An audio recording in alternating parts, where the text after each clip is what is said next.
সব ক্ষেত্রে আইএমএ জাহিলিয়াত প্রতিষ্ঠা করেছিল আওয়ামী লীগ সরকার, এমন মন্তব্য করেছেন প্রধান উপদেষ্টা ডক্টর মোহাম্মদ ইউনূস।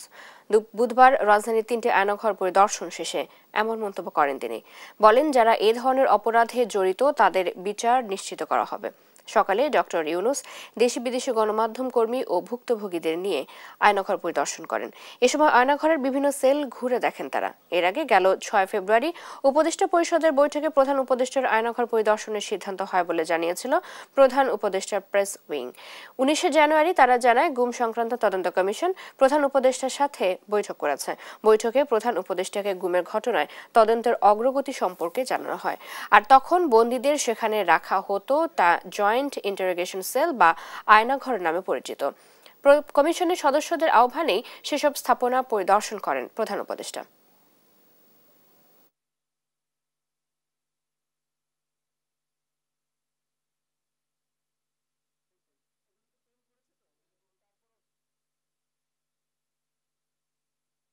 আইএমএ জাহেলিয়াত বলে একটা কথা আছে। এই গত সরকার এই আইএমএ জাহেলিয়াতকে প্রতিষ্ঠিত করে গেছে সর্বক্ষেত্রে।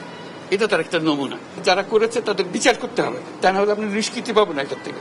এই যে কাজগুলো করে গেল তারা, তা না হলে আমরা আবার মুক্তভাবে বলবো কি করে যে আমরা এই দেশের মানুষ, আমরা পরিষ্কার। যারা করেছে তাদের জন্য আমরা কেন মুক্ত হতে যাব?